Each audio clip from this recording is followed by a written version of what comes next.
Yesterday was one of those strange days that we closed down the man cave. We're going to open up the new man cave in a couple of weeks. We were getting ready to go to the Final Four. We were headed to the airport.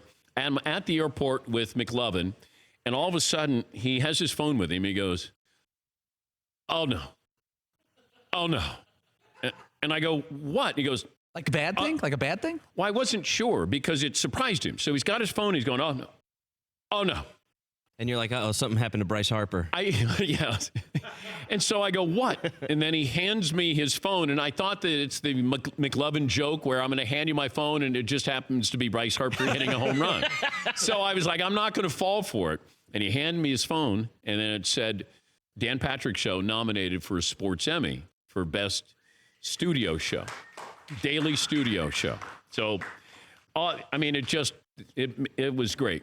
It was great to see that. And the fact that we got to share that with everybody, the people in who work in Los Angeles behind the scenes, and be able to share that with them yesterday and last night was great.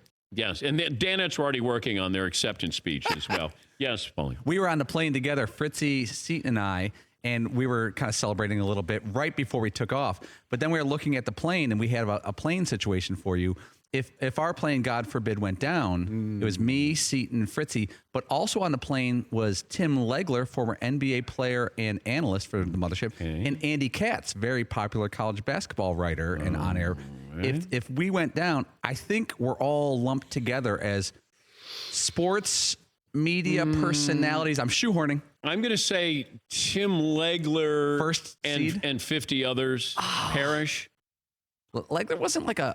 it's not like Dwayne Wade was on the plane. Yeah, see, I think that they would eventually make a movie about that down flight, sort of like, the day the music died with Richie Valens, Big Bopper, and Buddy Holly. Yeah. But sort of like a TV special, maybe a digital piece. Yeah, I don't know how we went so morbid yesterday, but we did, because then we started wondering, well, would they do something? Would they show a video clip of the Danettes who perished in the flight at the Sports Emmys? And we're guaranteed to win the Sports Emmy. Like I would have to win. Yes. And then I go up there and I say, I accept this award.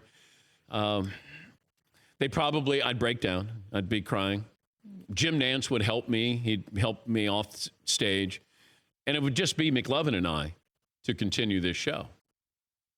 But man, McLovin, how awesome does that sound? Just good. You and Dan. You get to sit in the front row. I like everything about the scenario except for these guys. Well, I like everything about the scenario. But the thing is, it could be the other way. What if you and me went down and those three had to accept? It's 50-50. It's not a bad way to go, though. That's a terrible way to go. Well, no, for me, it'd be fine. Like, oh my God, like what he could have been. Yeah, had he stayed alive, what he could have been. Live on forever. Yeah. Don't you want to do? Would he have gone back to ESPN? What would he have done? Don't you want to do a show in the new man cave? Yes, I do. Oh, yeah. Yes, I do. Just one show at least. That new man cave is so awesome. Yes, Paulie. Yeah, and I've got a lot of room on my mantle. It'd been nice. But if your plane went down, Dan and McLovin, I don't think you get a mention because Dan is kind of separate, unless there's other famous people on that flight. I remember getting on a plane and Paul Hornung, the golden boy for the Green Bay Packers, Heisman winner, he comes on board and he goes, "Hey, just so you know, plane goes down, Paul Hornung and 50 others perish." Oh, what? For more Dan Patrick Show, tune to Audience Channel 239 on DirecTV or download the Dan Patrick Show app.